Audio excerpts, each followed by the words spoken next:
वाणी के वेग को सहना सीखो, बोलना नहीं। बहुत संभालो अपनी ऊर्जा शक्ति को। ना संयम है वाणी में, ना संयम है इंद्रियों में, और ना संयम है बोलने में। जो मन आया सो बोलते चले जा रहे। अगर बोलने का अवसर मिला तो जो मन आया बोलते चले, नहीं।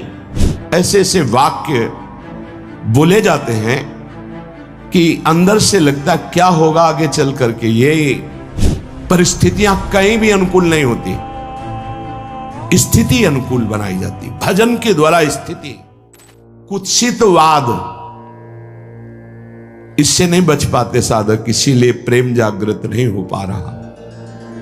विकार हैं ये षड विकार, जित, अनघ, अकामा, ये कामनाएं पाप कराती हैं। इन्हीं से काम, क्रोध, लोभ, मोह, मद, मत्सर ये सब पुष्ट होते हैं। ये देख लूं, ये सुन लूं, ये छूंग लूं, ये भोग लूं, ये पा लूं, ऐसी कामनाएं। आचार्य चरण कह रहे हैं पहले वाणी को संयम में रखो, कुत्सितवाद ना होने पावे, फिर विकारों को संयम में रखो।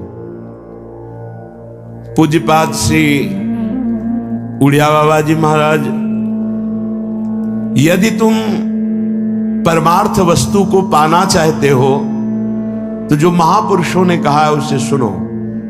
वाचो वेगम, मनसः क्रोध वेगम, हिंसा वेगो, मुदरोपस्थ वेगम, एतान वेगान सहते यस्तु विद्वान, निंदा चास्य हृदयम नोपहन्यात्। बाबा कह रहे हैं यदि प्रेम रस या तत्वबोध चाहते हो तो वाचो वेगम, वाणी के वेग को सहना सीखो, बोलना नहीं। बहुत संभालो अपनी ऊर्जा शक्ति को। ये उपासक इस विषय पर नहीं ध्यान दे पाते। जब देखो दो लोग खड़े बात कर रहे हैं, क्यों बात कर रहे हो? या तो भगवान की आज्ञा की बात करो। बोधयंता परस्परम कथयन्ति च माम नित्यम तुष्यन्ति च रमन्ति च। ये नवीन अवस्था में वेग बहुत जोर से आते हैं। वाणी का वेग, घंटों बेकार की बातें करते रहना। आज जो सत्संग प्रवचन हो रहा ना, मनोरंजन होता चला जा रहा है।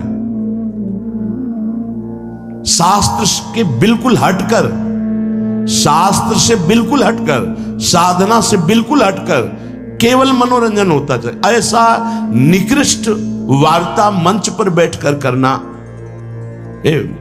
शास्त्र विरुद्ध, एकदम शास्त्र विरुद्ध, जैसे देखने को मिला, जैसे एकदम शास्त्र विरुद्ध। ऐसी शब्दों की नहीं। तस्मा शास्त्रम प्रमाणम थे कार्याकारो व्यवस्थित हो। ना संयम है वाणी में, ना संयम है इंद्रियों में, और ना संयम है बोलने में। जो मन आया सो बोलते चले जा रहे। अगर बोलने का अवसर मिला तो जो मन आया बोलते चले, नहीं। वाचो वेगम, वाणी के वेग को संभालते हुए शास्त्र सम्मत बोलने की बात। एक भी मन भंजन की वार्ता नहीं होती। इंद्रिय, मन, इनको केवल प्रफुल्लित कर दे, नाच गा के बजा के। आचार्यों की वाणी ऐसी नहीं रही, महापुरुषों का उपदेश ऐसा नहीं रहा। प्रार्थना मान लीजिए, ऐसी वाणी सुनिएगा मत, कान में अंगुली डालिए और चल दीजिए, नहीं तो भ्रम पैदा हो जाएगा। अगर शास्त्र सम्मत वार्ता नहीं है तो कोई भी बोल रहा हो हमें नहीं सुनना चाहिए। ये प्रवचन, ये सत्संग, ये श्रीमद् भागवत का साप्ताहिक अनुष्ठान, ये जगत मंगल के लिए है, ये मनोनिग्रह के लिए है, ये इंद्रिय निग्रह के लिए है। ये मन और इंद्रियों को प्रफुल्लित करके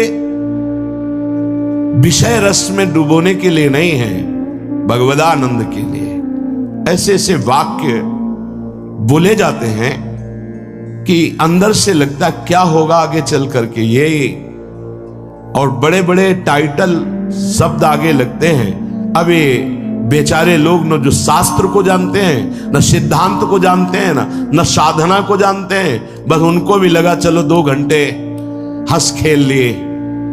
अरे ये जो मंच होता है, ये जो उपदेशक का पद होता है, ये जीवों के परम कल्याण के लिए होता है। वाचो वेगम, वाणी को थोड़ा शासन में रखिए, वाणी को शास्त्र सम्मत बोलिए। ये मनोरंजन का क्षेत्र नहीं होता सत्संग प्रवचन। इसमें जो सुन के जाए वो उदास हो जाए, हाय मेरा जीवन इतना व्यर्थ चला गया, मैं जान नहीं पाया मुझसे ये गलती हो गई, मेरे जीवन में ऐसा कैसे हो गया, ये चिंतन चलना चाहिए।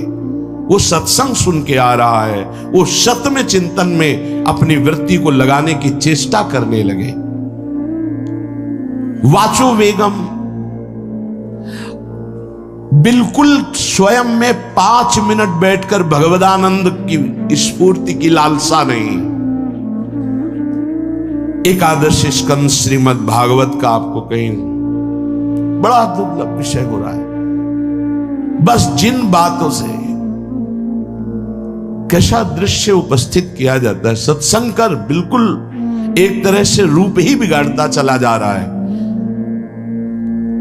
जहां शरीर राग मिटाने की बात आती है वहां शरीर श्रृंगार, जहां विषय राग मिटाने की बात आती है वहां विषय, जहां चित्त को प्रभु से जोड़ने की बात आती है वहां चित्त को विषय से जोड़ने की बात, धन से जोड़ने की बात, कैसे बात बनेगी? ये शास्त्र संसार के सत्यत्व का भ्रम मिटाने के लिए है, प्रभु में सत्यत्व बुद्धि दृढ़ करने के लिए है। आज का ये स्वरूप वाणी का ज्ञान नहीं है। जब तक आप त्रिकाल संध्या नहीं करते, जब तक आप गायत्री अनुष्ठान नहीं करते, जब तक आप मंत्रानुष्ठान नहीं करते, आप शास्त्रों की बातों को नहीं समझ सकते। ये ऐसा नहीं कि तुम पीएचडी करके और फिर गीता और भागवत और इन शास्त्रों पर नहीं, आचार्य परंपरा है, मंत्रानुष्ठान है, गुरु कृपा है, उनसे और नहीं तो बहकता चला जा रहा है। प्रसंग क्या है? बहकता चला जा रहा है। बहुत श्रवणेंद्री को संभाल करके सुनो, क्योंकि वाणी के वेग को संभाल पाना ये मंत्रवेत्ता की ही बात हो सकती है। याद आ रहा है महाभागवत पूज्य श्री रामचंद्र डोंगरे जी महाराज कन्नौज में गंगा किनारे भ्रमण कर रहे थे। उस समय क्या कथा का स्वरूप, जितने सब समाधिस्थ भाव में, सबके आंसू, और आपके सामने ठाकुर जी विराजमान, उन्हीं पे एक टक लगाए, आंसुओं की झड़ी चल रही। जो चढ़ा हुआ वहीं छोड़ दिया और चल दिया। ए परमहंस, अगर हमारे अंदर स्वयं भगवत अनुराग, भगवन नाम जब मंत्रानुष्ठान नहीं, तो इन वाणियों को समझ पाने खेल नहीं। ये मनोरंजन नहीं, उपदेश। वाचो वेगम, जो उपासना के सोपान पर चढ़ना चाहता सबसे पहला है कुत्सितवाद। हरिवंश महाप्रभु, यहां वाचो वेगम, वाणी का वेग आता है बोलने का। उपासक को चाहिए मौन के द्वारा इसको संयम मिले, उचित शब्द। अगर कोई बात कर रहा है तो उचित है बोलना तो ठीक, नहीं तो मौन। अंदर से आ रहा मैं बोलूं, उठाओ मजीरा, शुरू करो कीर्तन। 1 घंटा 2 घंटा वाणी वेग समाप्त हो जाएगा। लेकिन विपरीत दिशा में बोलना, विपरीत दिशा में, व्यर्थ की बातें अगर करने का स्वभाव है तो उसे छोड़ दीजिए। ये आपके जीवन के लिए बहुत घातक है। अगर आप नाम जप करते हैं, मानो हृदय को आप धो रहे हैं, आप प्रपंच की वार्ता करते हैं तो मानो हृदय को गंदा कर रहे हैं। कितना कठिन है नाम जप करना। आप 11 माला 21 माला या आप निरंतर अभ्यास कर रहे हैं, थोड़ी देर आप गंदी बातें कर लिए, निंदा स्तुति की, प्रपंच की, नाना प्रकार की रजोगुण बढ़ाने वाली वार्ता, वो आपके हृदय को गंदा कर दिया। कुत्सितवाद, वाचो वेगम, वाणी के वेग को शासन में लीजिए। और मनसा, मनोवेगम, मन का वेग आता है। ये देखूं, ये भोगूं, आदि आदि संकल्प विकल्प, इसके वेग को सह जाओ। कुछ नहीं बोलना, सहने का मतलब होता है कुछ नहीं बोलना, मन कह रहा मुझे ऐसा करना है, मुझे ऐसा करना है, मुझे ऐसा, कुछ नहीं बोलना, कुछ भी उसकी जलन जो हो रही है किसी से नहीं कहना, शांत गंभीर, खत्म। पर उपासक क्या करता है, जो कच्चा उपासक है, नहीं नहीं अब मेरे मन में आ रही, मेरे मन में जलन हो रही, मुझे ऐसा करना है, मुझे ऐसा नहीं, शांत, ना बोलना है जो मन में आ रहा है, ना उससे से नहीं कहना, शांत गंभीर, खत्म। पर उपासक क्या करता है, जो कच्चा उपासक है, नहीं नहीं अब मेरे मन में आ रही, मेरे मन में जलन हो रही, मुझे ऐसा करना है, मुझे ऐसा नहीं, शांत, ना बोलना है जो मन में आ रहा है, ना उसकी जलन पर ध्यान देना है, अपने मंत्र नाम उपासना कर्तव्य में लगे रहो, शांत हो जाएगा। इसके शांत करने की युक्ति है, इसे मतलब मत रखो। जैसे एक पागल आदमी रोड में खड़े तुम्हारे ऊपर कंकड़ फेंके, थूके, गाली दे, तो अपने लोग क्षमा भाव से कि वो पागल है, ऐसे मन भी पागल है, इसके निर्णय पे ना हो। ये क्षण क्षण में बदल, इसको भजन से मतलब नहीं है, इसको क्षण क्षण में नवीन नवीन प्रपंच चाहिए। ये मनसा वेगम, मनोवेगम, इसका स्वरूप यही है, यही बंधन और मोक्ष का कारण है। ये क्षण क्षण में प्रपंच चाहता है, 5 ज्ञानेंद्रियों के द्वारा ये जाल रचा करता है जीव को फंसाने का। जहां हो, जैसी परिस्थिति में हो, बहुत अच्छी परिस्थिति भगवान ने दी, उसी परिस्थिति में भजन कर ले जाओ। परिस्थिति बदलने की जरूरत नहीं है, भजन करने की जरूरत है। भजन कर ले गए तो स्थिति बदल जाएगी, परिस्थिति नहीं। परिस्थितियां कहीं भी अनुकूल नहीं होती, स्थिति अनुकूल बनाई जाती। भजन के द्वारा स्थिति, जीवन में कभी कोई परिस्थिति ही ऐसी नहीं रही जिसमें भजन किया जा सके। जीवन में पूरे, अगर पूरे जीवन के तारतम्य को देखते हैं तो एक कष्ट की वेदी पर स्वाहा ही स्वाहा होता रहा है। जीवन की आहुति केवल कष्ट पर, और आज भी कष्ट भी कष्ट। फिर आप सोचोगे सुख किसे कहते हैं? ऐसे कांटों वाले पेड़ पर ऐसा सुगंधित फूल खिलता है कि जिससे परमात्मा मुग्ध हो जाता है। जीवात्मा नहीं, परमात्मा मुग्ध हो जाता है। वो ये मार्ग है। उस सुमन को लेकर वो अपने श्रृंगार में लगा लेते हैं। सुमन, सुंदर मन, ये कांटों पे खिलता है। जैसे गुलाब का फूल कांटों पे नहीं खिलता, हाँ ये कांटे हैं। हर द्वंद्व की पीड़ा को सहता हुआ जब उपासक आगे बढ़ता है तब सुमन खिलता है। उस सुमन को प्रियाजू अपने केश पास पे धारण करते हैं। उस सुमन को प्रियाजू अपने कर कमल में लेते हैं। अगर आप सहना नहीं सीखे, मांगे बनी रही हृदय की, ऐसा हो तो भजन हो सकता है, ऐसा हो तो भजन, लिख लो आप। मन बहुत चंचल है, इसको हर समय नवम नवम नवम, जहां जैसी परिस्थिति उसी में भजन करके निकल चलो। गृहस्थ में हो, विरक्त में हो, गांव में हो, शहर में हो, जहां जैसी परिस्थिति, परिस्थिति बदलने की कोशिश मत करो, स्थिति बदलने की कोशिश करो। जिनको लगता है परिस्थिति बदल जाएगी तो भजन होने लगेगा, नहीं। भजन होने लगेगा तो किसी भी परिस्थिति में भजन होने लगेगा। भजन नहीं तो किसी भी परिस्थिति में नहीं होगा, पक्का समझ लीजिए। इसलिए मनोवेगम, ये जो मन का वेग आ रहा है, इसको आप सहना सीखो और प्रियाजू पर भरोसा रखो। उनको जैसी परिस्थिति देनी होगी दे देंगी ना, भरोसा रखो। अगर मांग मुख से निकाल दी तो अधूरापन साबित हो जाएगा कि हमको ये खाना पीना, ये हमको पहनना, ये ऐसी परिस्थिति, ये ऐसी छोड़ दो। जोई जोई प्यारो करे सोई मोहि भावे। शांत हो जाओ, मन के वेग को सह जाओ। क्रोध वेगम, महाप्रभु कह रहे कुत्सितवाद विकार है। समस्त विकारों में प्रधान विकार होता है काम। काम से ही क्रोध का प्रादुर्भाव होता है। क्रोध एक वृत्ति है जो आने जाने वाली, स्थायी कोई नहीं है। जिस समय आपके अंदर क्रोध आए इस समय मौन होकर हट जाइए वहां से, तुरंत जाकर थोड़ा ठंडा पानी पिए, प्रभु के चरणारविंद की तरफ अपनी वृत्ति को ले जाने की कोशिश कीजिए। उस व्यक्ति से चिंतन हटाइए जिससे क्रोध आ रहा है, उस व्यक्ति की उस क्रिया से चिंतन हटाइए जिससे क्रोध आ रहा है, हट जाइए। ये क्रोध का वेग अगर आता रहा तो भजन करने पर भी अनुभव नहीं हो पाएगा। एक बार अच्छे से क्रोध आ जाए, अंदर हृदय जल जाए, तो 1 महीने भजन के प्रभाव को रोक देता है पूज्य बाबा के उसमें। फिर आप अगर 12 बार साल में आ गया तो क्या अनुभव में आ गया। इसीलिए 20-20, 50-50 वर्ष हो रहे हैं, कुछ अनुभव में नहीं आ रहा। बहुत सावधान। क्रोध हमारा नाश करता है, किसी और का नहीं। हमारे भजन का, हमारे हृदय के आनंद का, हमारी वृत्ति का बड़ा हल्का स्वरूप हो जाता है क्रोधी पुरुष का।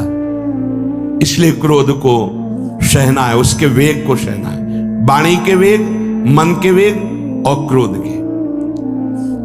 अगर क्रोध के वेग को सह गए तो अगला है हिंसा का वेग, वो अपने आप सह जाओगे, क्योंकि क्रोध से ही हिंसा होती है। हिंसा का वेग, वाणी के द्वारा बहुत हिंसा होती है। ऐसे कठोर वचन बोल दिए जाते हैं जो हृदय को चुभते रहते हैं। बाहर का डंडा लगा है, पिटाई हुई तो 2-4 दिन में ठीक हो जाएगा, लेकिन हृदय में जब पिटाई की जाती कठोर वचन के द्वारा तो 10 साल बाद अगर दिखाई दे तो फिर ये वो बोला था, ऐसा बोला था, वो हृदय में घाव बना रहता है। वाणी का हिंसात्मक स्वरूप प्रायः क्रोधी जनों में ही पाया जाता है। अगर क्रोध वेग को सह गए तो वाणी के द्वारा हिंसा नहीं होगी, और मन के द्वारा मलिन हृदय में हिंसा का भाव होता है कि चलो हम वैष्णव में मारेंगे तो नहीं, पीटेंगे तो नहीं आपको, लेकिन भगवान तुम्हारा नाश करेंगे, भगवान बहुत जल्दी, ऐसा भाव मन में, ये भी हिंसा है। शरीर के द्वारा तो ना वाणी के द्वारा, ना मन के द्वारा, ना शरीर के द्वारा। क्यों? उसके हृदय में भगवान बैठे हैं, हमको उनको रिझाना है, हमें निर्दोष होकर भगवत प्राप्ति करनी है। ये हजारों दोषों की पंक्तियां यहां हैं। कोई कह दे हम निर्दोष हैं, हमें लगता है कि यही सबसे बड़ा दोष है। नहीं तो अंदर देखा जाए ना तो क्रम क्रम से धीरे धीरे निर्दोष हुआ जा रहा है प्रभु की कृपा से। कोई जन्म से निर्दोष नहीं होता, वो तो अवतार होते हैं भगवान के। एक पद में था, शरण जिसको ले ली हृदय से लगा, और विषय पंख से धीरे धीरे, क्रमशः विषय पंख से धीरे धीरे उसको हटाया। हित जो महाराज जी के लिए आए, हमारे हृदय को धीरे धीरे निर्विषय किया जा रहा है। और सहत सहत बाढ़े भगत ग्रहतन गुरु हितगार, इन दोनों का मिलान कर धीरे धीरे सहाते सहाते हमें निर्विषय किया जा रहा है। आचार्य चरण, इष्ट देव, गुरुदेव कर रहे हैं, हमको राजी रहना है। जैसी परिस्थिति है, जैसी भी हमें गुरुदेव रख रहे हैं, इष्ट देव रख रहे हैं, हमें राजी रहना है। इससे क्या होगा कि हमारे अंदर क्रोध नहीं आएगा, गुस्सा नहीं आएगा।